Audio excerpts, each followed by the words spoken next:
Hey guys, and welcome back to this special edition of the Pagnotta Take on Sports.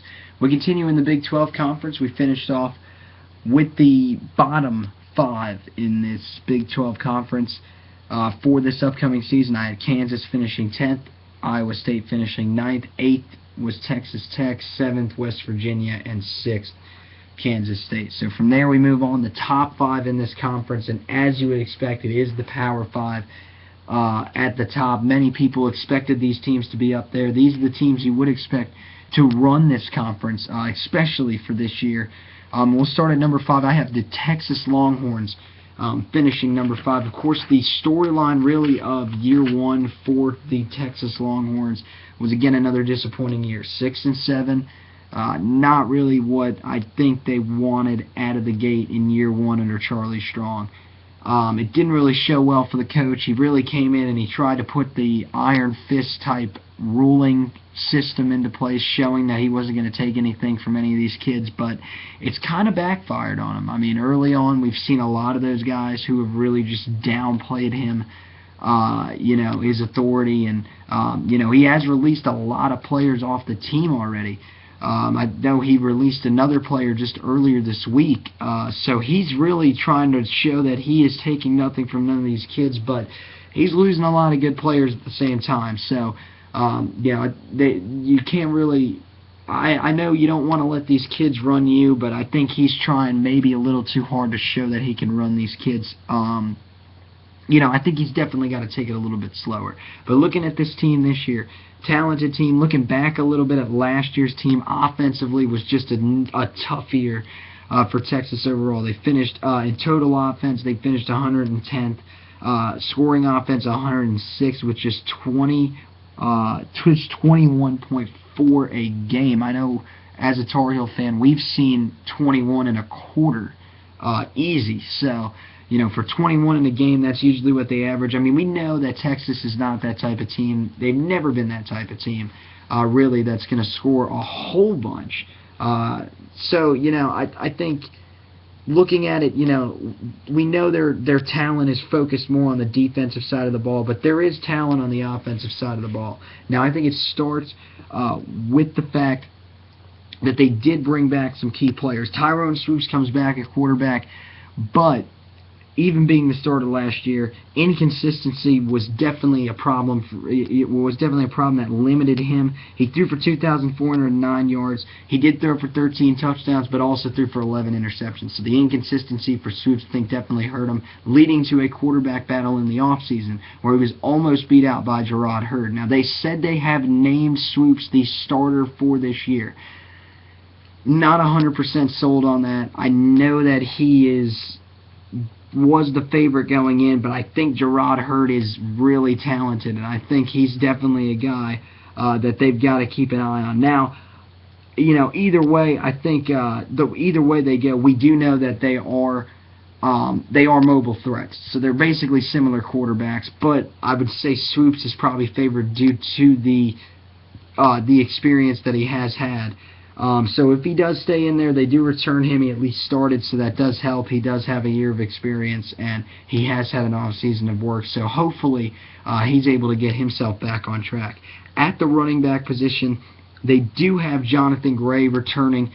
He was a guy that in high school set all sorts of records. He set just crazy amounts of records. I remember seeing the yards and touchdowns that he had in high school. They're national records that he had. But he's come here. Last year, wasn't as great as I think he was expecting. Just 637 yards and 7 touchdowns. They definitely need him to be more of a factor. Now I know he was battling 4 carries a lot last year with Malcolm Brown, who's now gone, so he's the main guy. He's the focus. But again, they do have some talent behind him. Now it did hurt. I believe, I saw a report on Twitter through their Scout.com account that they had released their backup running back, Donald Catalon. But hopefully, that's not true. He's definitely a guy that could factor in if he's still there. But if he is gone, then it moves to the sophomore Deonta Freeman, who would end up having to go in there and try to make some carries. So, and that's another reason why you're losing a lot of depth there. I don't know what the kid did. Maybe it was warranted for him being kicked off the team, but Jonathan Gray is going to have to be the main guy now, especially if the depth just keeps thinning out as it does. Otherwise, at the wide receiver position, this is another area where they don't have a lot of guys that have really stepped up. I think there's some talent here, but they don't really have a guy that is going to be a big play threat. They need someone to step up after John Harris, a 1,000-yard receiver, did exit in the offseason. Marcus Johnson is a returning starter who could definitely see some passes going his way. DJ Johnson, a former running back, he's a speedster that's going to factor into this offense very well. I think Lorenzo Joe could definitely see some time out there. Ja'Cory Warwick's a guy who's been there for a little while who has to step up. And we could even see the true freshman John Burt come in there and factor in whenever he gets there, a guy out of Tallahassee, Florida. So, there are some guys that definitely have to step up for this team in order to be any sort of threat. They can't just really run the ball the entire season. I know that's not going to be their game plan, but looking back at it last year, 88th in passing offense, 98th in rushing offense, and we all know in the Big 12 you got to be able to pass the football. 88th in the country is nowhere near where they need to be. So, looking at it, I think there's some talent there, and they have a chance to be good. There are, a couple of guys that need to step up, as I said, in that wide receiving core. But when you look at the offensive line, they do return 4 starters. One of them is not slated to start, though. Marcus Hutchins, a senior, is expected to be pushed hard by a guy named Connor Williams at offensive tackle, and they think he's talented enough to take over, so that's good. Williams is a freshman. I don't know if he's redshirt or true, but that's good either way. Cedric Flowers is a great returner at left guard, Kent Perkins at right guard, so there is a lot of talent here. Both of them, I have them being second team all Big 12, so they have a chance to be pretty good. I mean, that offensive line is going to help them by protecting the quarterback, giving some running lanes for Gray, or Freeman, or if Catalan is still there. So there's going to be, a decent enough presence on that offensive line to keep that team good. As for the defense, their defense was actually really good last year. Looking back at it, 25th in total defense, 11th in passing defense, and they do return a good amount of that secondary, so that also helps. And then scoring defense, they did finish 31st. Rushing defense was their lowest, so they definitely have some great talent in that area. Now, looking at it, of course, as we've said, the secondary in the Big 12 is loaded. Again, they're loaded here. Again, Duke Thomas is a returner, corner who's very good. As safety, they do return Dylan Haynes and also Jason Hall. But behind them, there is no depth. Everyone that is slated behind them on the depth chart are true freshmen, so it is extremely thin right there. And also, it didn't help that senior Sherrod Evans went down with a serious knee injury in the spring and is lost for the season. So he's out. Holton Hill is a corner that could end up coming in there. Chris Boyd, Devontae Davis, could also factor in there. So they're going to have to find someone to step up there really quick, a true freshman that's going to have to come in and really show that he is the real thing right out of the gate, because they did lose Quandre Diggs in the offseason. So looking at it, in that area, I think they'll be all right. They do have 3 good returners, but losing a guy like Sherwood Evans definitely hurts, and there is 0 depth behind them. So that's something that's definitely a concern for them. Moving to the defensive line, there is some talent there. Again, Hassan Ridgeway is a great guy that returns at defensive tackle.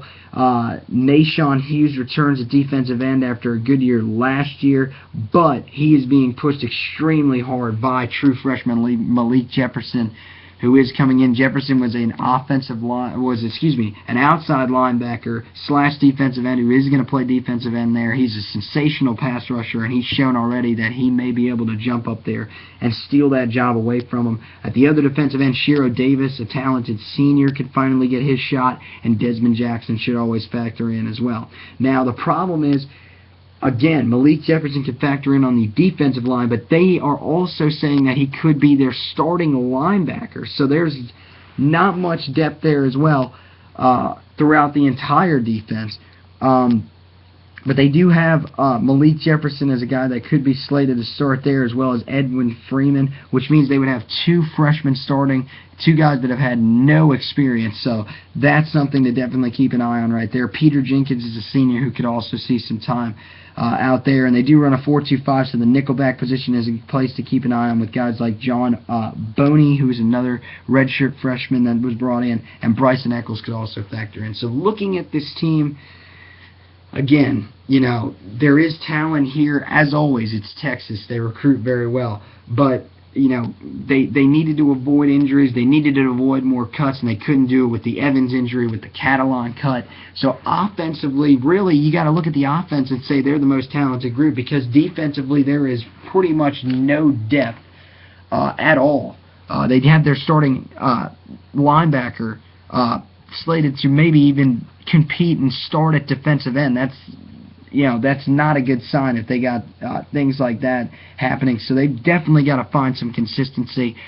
I think the pressure is going to be on Charlie Strong here within a few years. I don't think it's anywhere close to it right now, just because he was hired so recently, and that's not Texas. They're not going to move on from someone really that quickly. But you know, I think he's definitely got to show something better this year. I have them going 7-5, 5-4 overall.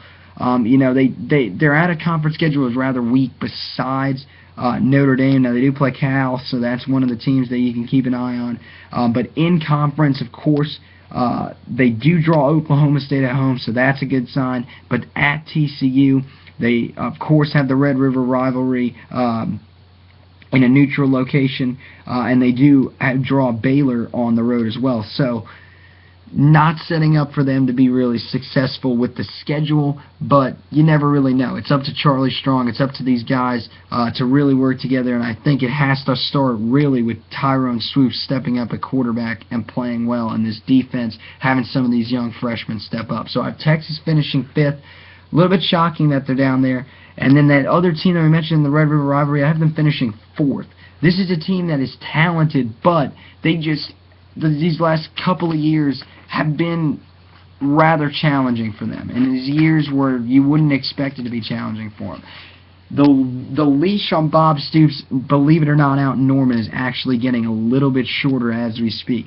People are starting to get just a little bit ticked off with the fact that he hasn't been able to really put anything together with teams out there that have been talented. Again, this year, there is a lot of talent out here. This team is really good. I think they're the most talented in the Big 12, but the problem is I don't think they're going to win this conference. Again, another team with a quarterback issue.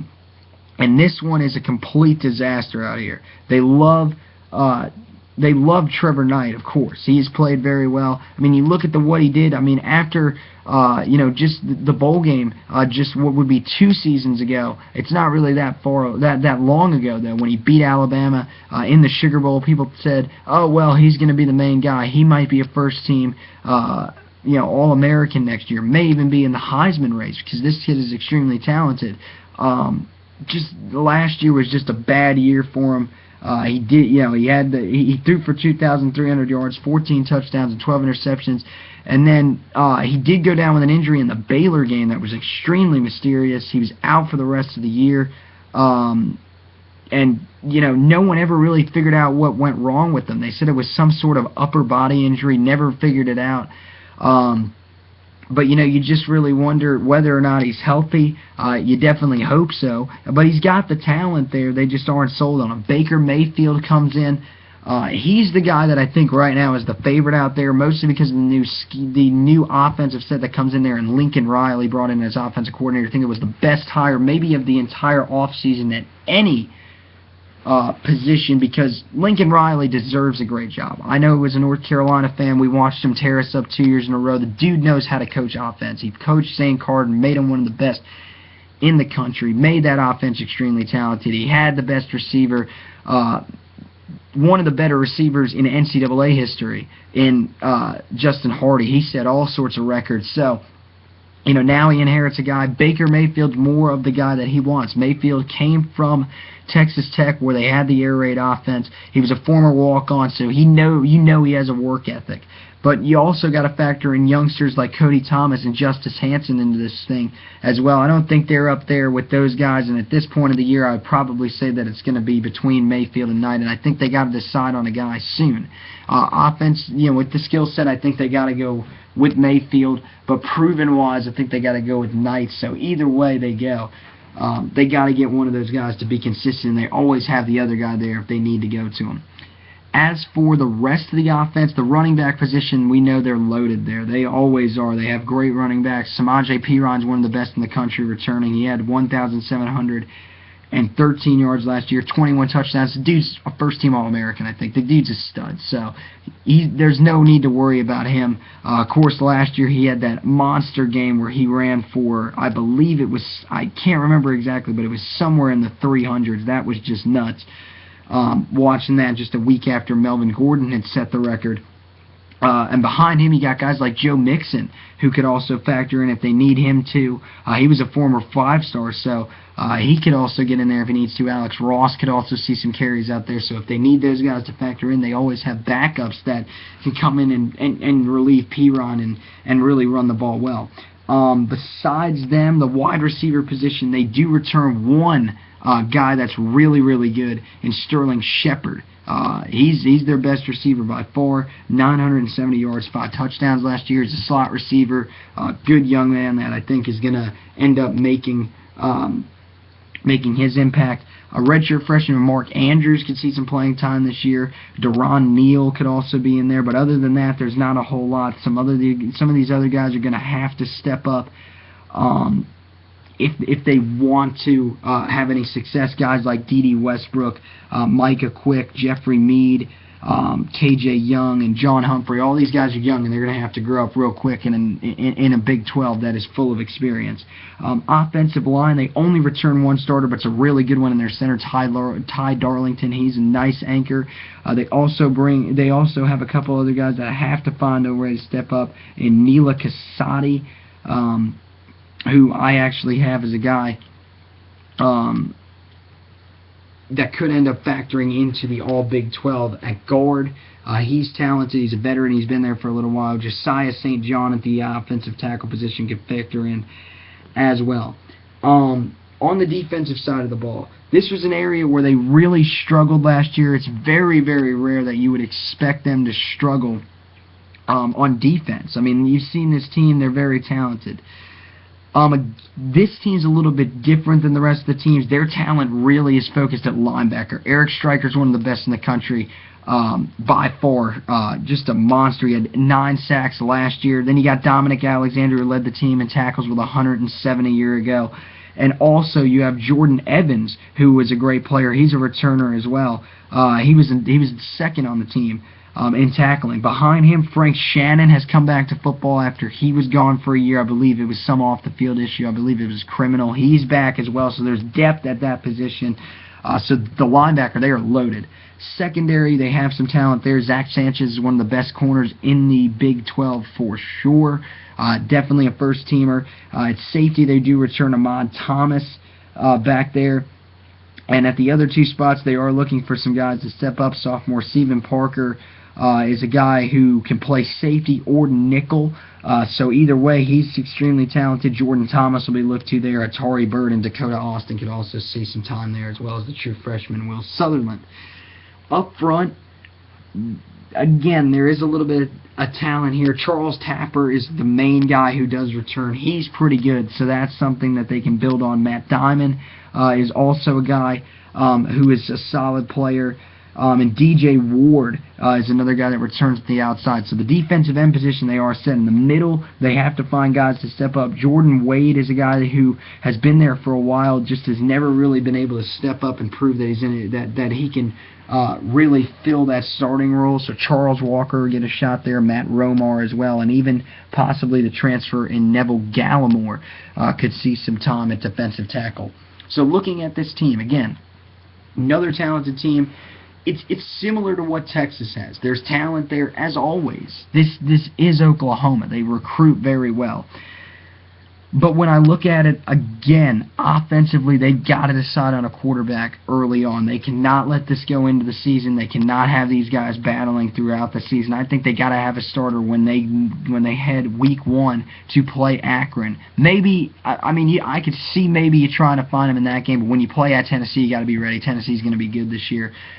I think they got to go with Mayfield fitting the offense. But if they can get a quarterback in place, Samaje Perine a great running back. They do have a good receiver in Shepard. Some of the other guys do have to step up, though, to help them out. And that defense has some talent, especially at linebacker. Sanchez is a great corner. If they can find some consistency on that offense, which they struggled with a bit last year, but still had a pretty good year overall offensively. And if they can even do something with that defense, we were mentioning Sanchez is one of the better corners in the Big 12, and they finished 117th in pass defense. They've got to get a lot better. And if they can find some consistency, I think this team could easily win this conference. There's no one that's an extremely strong candidate. The teams at the top of these conferences, the top 3 that I haven't said so far and that we'll cover here in just a minute, they're not the teams that you're normally expecting to be up there. It's Oklahoma and Texas. Usually you would expect the Red River rivalry to be the battle that decides who wins this Big 12 with the 10-team setup right now. But it's not. Oklahoma and Texas just aren't up there right now. And you kind of want to see it, especially if you're a college football fan. But Oklahoma, I have them going 8-4 this year, 6-3 overall. The schedule sets up, as we said, at a conference. They play at Tennessee. That's an extremely tough game. The Red River rivalry, of course, neutral site right there. But they do draw Baylor on the road. They draw Oklahoma State on the road this year. TCU is at home, but that's always a tough game. That's going to be a tough game. So when you look at it, it's going to be hard. I think, you look at what Oklahoma's got. They've got some talent, but that schedule also is definitely brutal, especially at the end. Those last 3 games, I don't even know if I see them winning any of those. So, it's going to be a tough year, and they've got to be ready. And they're that team, I think, that has the outside shot to get in there, which is weird to be saying that Oklahoma has an outside shot. From there, we move on. Number 3 is the team that is in-state with them. They're down the road in Stillwater, Oklahoma. It is the Oklahoma State Cowboys. This is a team that last year, they did go 7-6. They weren't the greatest team, but I think they shocked some people with how good they were later in the year. They found ways to win games at times when people didn't think they would win. A great win at the end of the year on the road in Norman. This year, I think they're going to take a great step forward. Their quarterback, Mason Rudolph, is extremely talented. Being from the Charlotte area, I used to watch this guy all the time on these highlight shows for these high school football teams because he used to play down in South Carolina. I forget the exact school. I can't believe I'm forgetting the name of this school that he used to play at. But he was extremely talented. Mason Rudolph, I think he's got all the talent in the world. He's going to show that he's extremely talented to the country this year. You look at what he did last year. He really wasn't the greatest quarterback, but the problem is he got shuffled. They didn't really go to him till late in the year, and they actually had to pull the red shirt off of him. They ended up having to do that when all these injuries, all these guys went down. J.W. Walsh went down earlier in the year, and then Dax Garman struggled, so they had to put him in there. Dax Garman has since transferred out to, I believe, where did he go?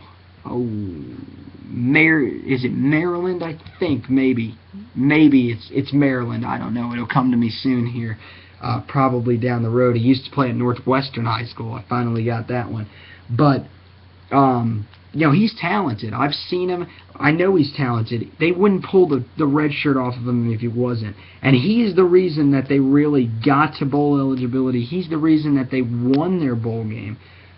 So he's definitely a guy that you gotta keep an eye on to really make a run. I have him as the second team All Big 12 quarterback, which is saying a lot. But I think this kid is extremely talented. He's the leader of this team.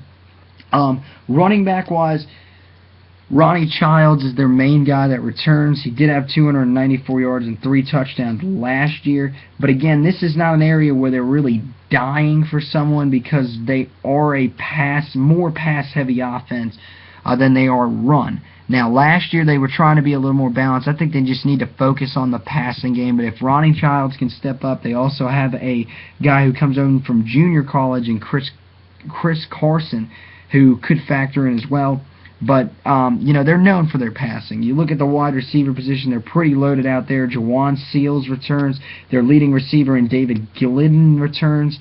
Brandon Shepard is also going to be out there. Marcel Aitman, James Washington could factor in there. Chris Lacey, Austin Hayes, Keenan Brown is a redshirt freshman. So they are loaded at that wide receiver position. Ton of guys that they can put in there. When you look at that offensive line, definitely some talent there. The only returning starter that is slated to start, actually there's two of them, is Zachary Crabtree, who is a sophomore. He started his freshman year, and Michael Wilson, a junior at guard, is also in there. Paul Lewis is another guy who's had starting experience last year, but is expected to be beat out at center by Brad Lundblade. But looking at their offensive line, again, this is one of those areas similar to a lot of the other teams in the Big 12 where maybe not at the same position, but depth is an issue. There's a lot of young guys on this offensive line. So if someone goes down on this offensive line for Oklahoma State, they are going to need someone to step in really quickly and learn really quickly with a young offensive line. As for the defense, again, a unit last year that wasn't that great, 110th in passing defense. They did finish 92nd in scoring defense, 91st in total defense, so that's not a good sign for them. A team that usually on defense has been, at least decent, but they didn't really find their success there last year. Again, strength is going to be in the secondary, just like many of the teams in this Big 12. You got Kevin Peterson who returns at the corner position. He's been pretty good, not as great as people expected him to be. Many thought that he would be just like Justin Gilbert. Hasn't been really that talented. Raymond Richards returns last year after having 3 interceptions, which is the leader of all the returning guys. So that's a good sign right there, and he was a freshman, so definitely some room to build for him. At safety, they do return Jordan Stearns, which helps there, but they have to find another safety to play on at the other safety position in either Trey Flowers or Darrell Morrow, who should factor in there. But the depth again behind here, a lot of young guys, a lot of guys with not a lot of playing experience.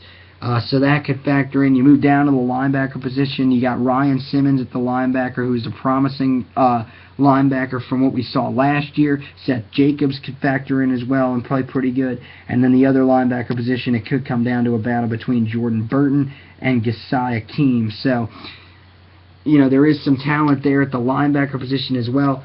On the defensive line, they do have a great pass rusher in Emmanuel Ogaba, who does return.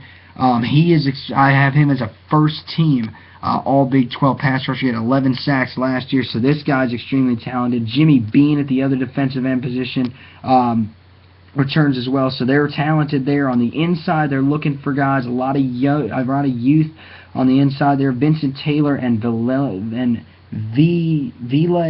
Levene are the guys who are slated to start right now, with Ben Hughes and Mordecai Mayali, I think, could factor in there as well.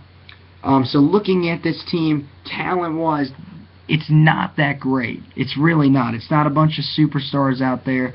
But again, offensively, the focus is going to be in the passing game. I think Rudolph, he proved last year that he can play in these big games. He can lead this team. And I think they're one of those teams that flies under the radar, especially offensively. Defensively, I think there's talent there. The secondary's got to be a lot better because they just couldn't get it going last year. 110th in passing defense, definitely have to improve. But they got the talent there. Linebacker, they're talented as well, and they do have a pass rusher that can get to the quarterback. So if they can combine all that, I think they can be that team that can make a run at the Big 12. They can maybe even make a run at the playoff picture if they made something miraculous happen. I don't think it'd be that miraculous. I have them going 10-2. I have a Cinderella year really for them, going 7-2 in conference. Looking at their schedule, it does set up pretty well. At Texas will be a tough game. But they do end up drawing TCU, Baylor, and Oklahoma all at home. So they got that. That's what they needed. And they end up getting that as they needed, so that'll work out for them, and I think they'll definitely have a chance to make a run at this conference title. I have them finishing third. I think they'll give them a heck of a run. I think Rudolph will have a sensational year, and right now I think the atmosphere is going to be back in Stillwater. I think Mike Gundy's really showing that even though his teams might have fallen behind, they might fall behind for a year or two, he's going to get them right back up there and get them back to being competitive in that Big 12, which the top teams that are normally up there are down a little bit, and I think he knows he's got to take advantage of this opportunity. From there, top two are what many people expect, TCU and Baylor, but I have TCU finishing second in this conference. Look, TCU's a talented team, but they're severely overhyped. Second in the country, they are not that good. They didn't make the playoff last year for a reason, and they shouldn't have made the playoff last year. I thought Baylor was the team that was better than them because Baylor beat them. But many people wanted to argue that even with that loss, TCU is still better. Now, they destroyed Ole Miss in the bowl game, 42-3, but I don't think Ole Miss was really all that talented. Looking at it, their record I don't think showed how many flaws they actually had with them. I think definitely this team is talented enough to challenge for this conference championship, mostly because the rest of this conference is down. So, they should be up there. Their quarterback is talented, but remember, last year they were debating whether or not they should even start him. Now, that's no question. He's definitely talented. People say he should be the favorite to win the Heisman. I don't think he's the favorite to win the Heisman. Ezekiel Elliott is easily the favorite to win the Heisman. But Jerome Boykin's going to be up there. 3,901 passing yards, 33 touchdowns, and 10 interceptions. Not doubting what the man did. I think he's extremely talented. He's not an NFL quarterback because his skill set just doesn't fit what the NFL wants. But there is, he's definitely got himself in place there, and he's the main guy. When you look at the running game, Aaron Green does return. He had 922 yards and 9 touchdowns, so that's good to see. Behind him, Sean Nixon will give a little bit of depth, but they won't even really need him back there. He is back from a knee injury, though, so that's one thing to keep an eye on with him. At the wide receiver position, they have really 4 wide receiver positions are really in place. Josh Doxson is the best returner, 65 catches, 1,018 yards, and 11 touchdowns, so definitely keep an eye on him. A couple other guys that could factor in. Colby Listenby is also going to have his chance to step up and show that he can be that guy that can really stretch the field. Deontay Gray is another guy who has home run speed in the slot position, so definitely keep an eye on him. And Ty Solania will factor in there. Not to mention guys like Jawan Story, who was a former Florida recruit. He could factor into this offense, and the depth behind them. A lot of young guys that are talented, but they won't need that really, at least to begin the year. Offensive line, they return all but 1 starter, so they return 10 guys. So they are setting up to have a great year. It starts at center with Joey Hunt, who's back. He's a great guy. Offensive tackle, they do return Hala Vatatai on the outside, and they return both their guards in Brady Foltz and Jameel Naff. The only area they're looking for is the right tackle position. Joseph Nudenbaum and Austin Schlottman will battle out there, and the depth really behind them there is not really that great, so that's one area where they got to stay healthy if they want to win games. Defensively, again, another area where there is a little bit of talent, but they lost a lot last year. Really, the defensive line is the biggest area where there's a lot of talent. You start with the returners in Terrell Lathan and Davion Pearson up front, but the talent may be with the guys that are coming in that's new. Aaron Curry, who is a former recruit that's signed with, I believe, Nebraska. But don't hold me to that. Yes, it is a former Nebraska transfer. He has some in-game experience, but he hasn't played in a year. He had to sit out a year, so he's a guy to keep an eye on. James McFarland ended up beating out a former starter in Josh Carraway, but both of those guys could factor in on the offensive line as well. So there's a lot of talent on that defensive line. I think I said offensive line, but it's the defensive line that we're talking about now. That definitely could help them to definitely get a pass rush. Now, the rest of the defense, there isn't a whole lot that returns. In the secondary, Anthony Texada is the main guy that returns. at corner, but he really wasn't as talented as many people thought he was going to be. He started all 13 games as a freshman a year ago, so that does help, but he's hoping that he can be a bigger factor. But besides that, the only other returning starter is Derek Kindred at safety. He did have 4 interceptions, so he's a guy to keep an eye on. Kenny Aloka could also be a guy that comes in that could factor in to all this. And they do have a couple other guys. Corner Corey O'Malley is a senior who's going to get a chance, but Deshaun Raymond, a talented true freshman, can end up beating him out for that job. And again, there is some depth here. There is a little bit of depth here. A lot of these guys are battling for jobs, though, so they're definitely going to have to find some consistency here very soon. Then you look at the linebackers.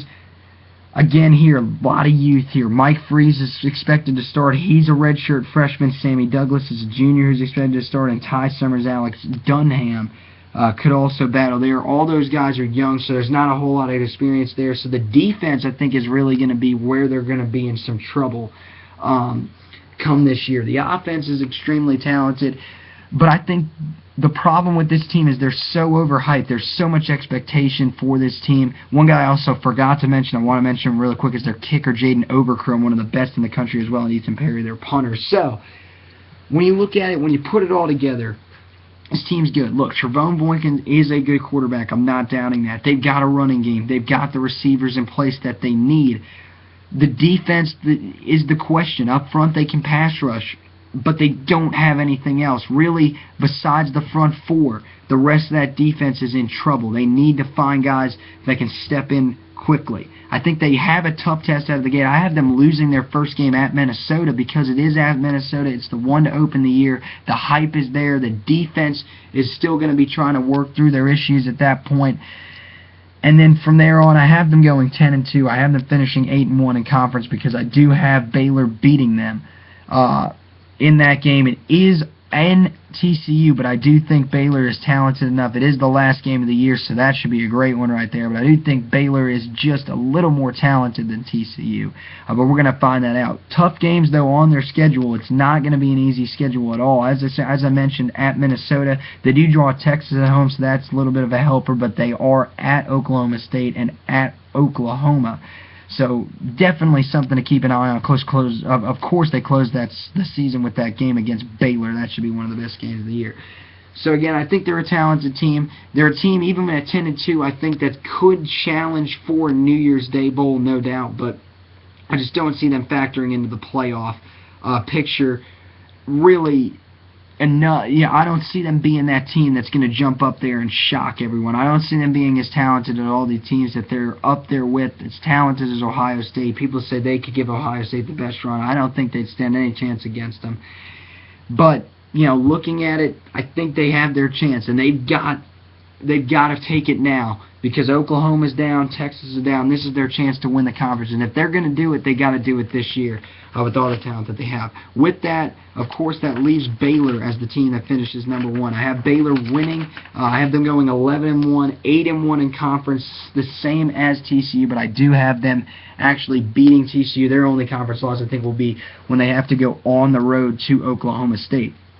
But looking at it, again, this is a talented team. Last year they had, of course, I think one of the more underrated quarterbacks in the country in Bryce Petty. The injury issues were what really hurt Bryce Petty. Now he's gone. They bring in Seth Russell, who played at times last year, 804 yards passing last year, 8 touchdowns, 1 interception. So the limited ability that we saw from him, I think, is pretty good.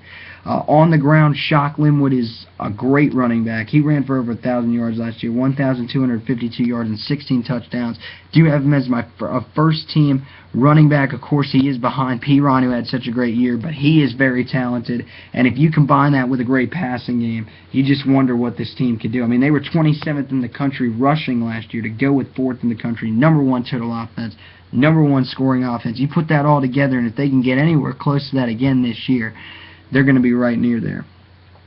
Looking, wide receiver, they return K.D. Cannon, their main guy, one of their main guys from last year, as well as Jay Lee. Corey Coleman is actually a guy who's not listed as a returning starter, but actually led the team in receiving yards with 1,119 receiving yards on 64 catches. He had 11 touchdowns. So you put him along with Cannon and the experience of Jay Lee. They're going to be extremely talented there, as well as guys like Ishmael Zamora, who could factor in Davian Hall and Lennox Hawthorne as well.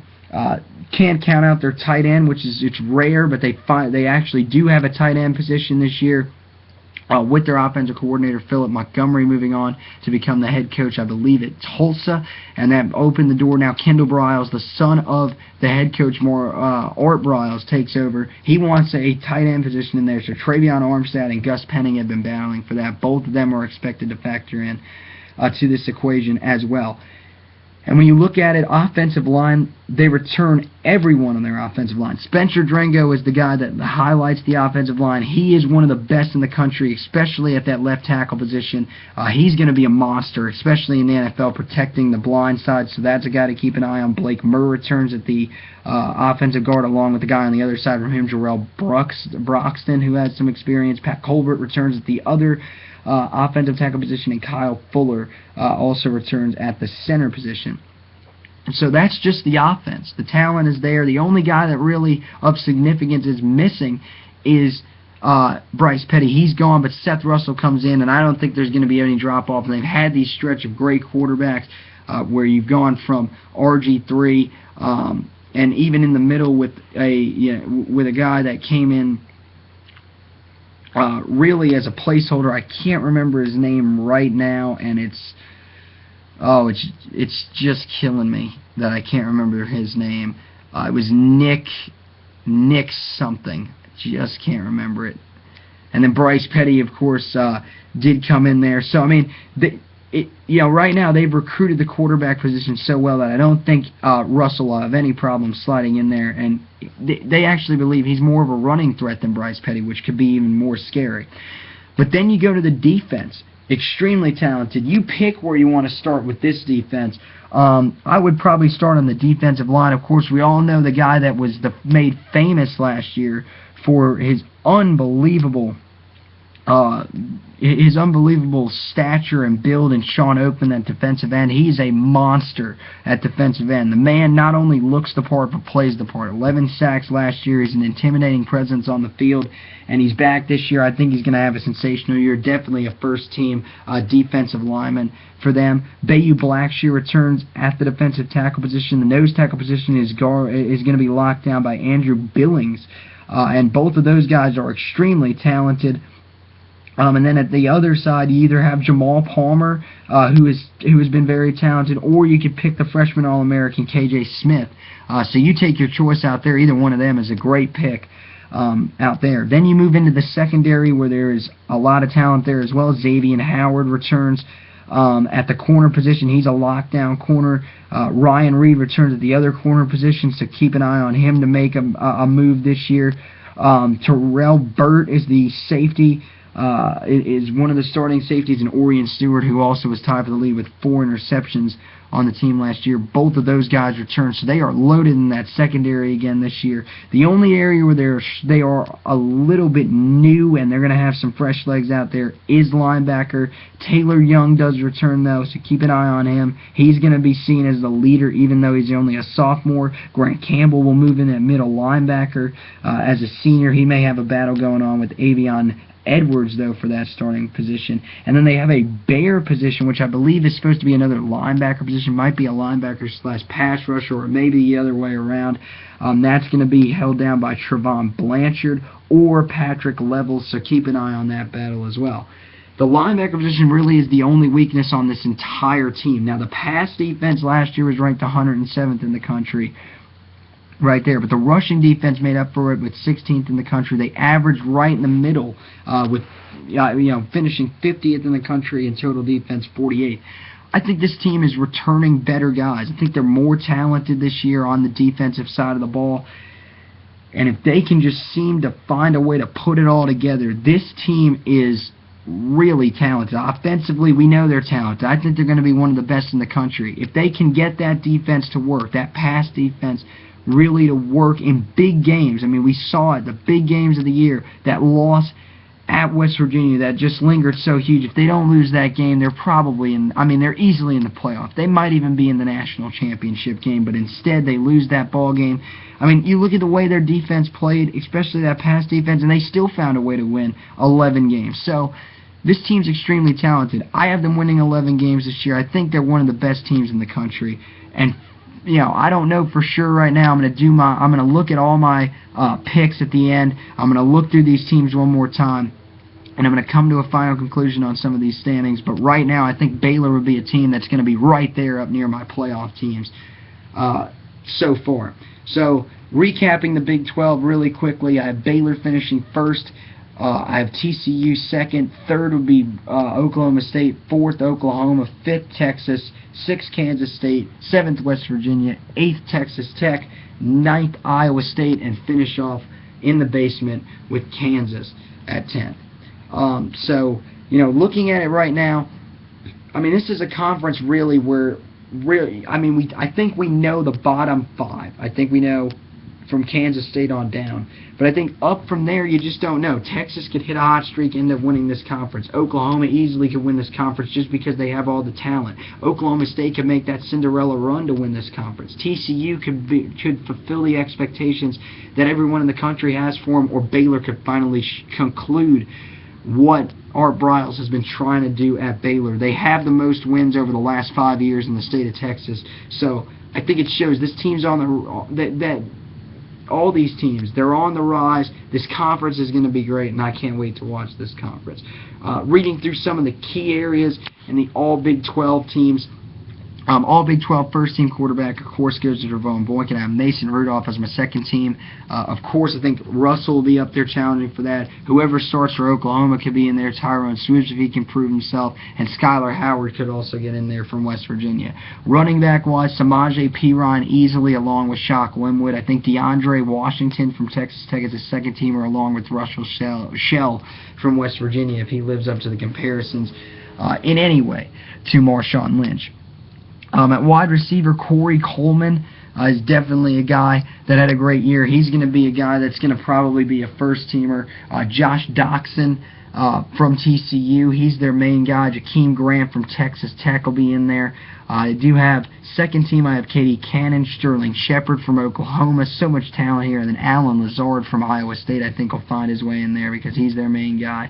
On the offensive line, a couple of key guys do have Boston Stiverson from Kansas State getting in there. Spencer Drango, of course, is a first-teamer at a Baylor, and an extremely talented guy in Raven Clark could find his way into the first team in the All Big 12 easily out of Texas Tech.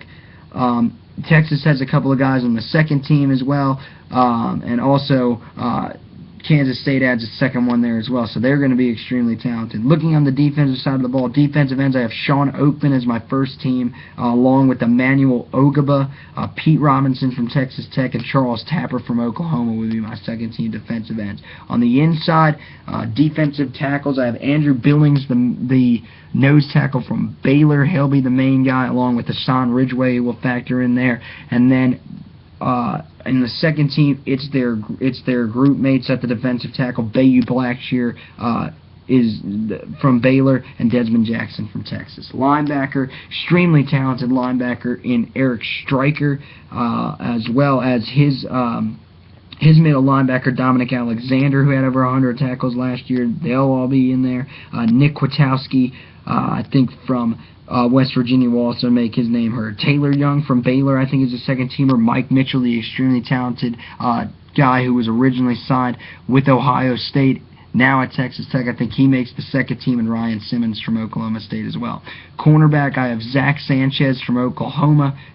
Talented corner. I think he'll live up to expectations. Kevin Peterson from Oklahoma State, I think, will finally get to a point, not maybe Justin Gilbert style, but I think he'll play well enough. Darrell Worley from West Virginia is my second-team corner, along with Xavier Howard. At safety, Carl Joseph's one of the best in the country. He's definitely a first-teamer, along with Dante Barnett from Kansas State.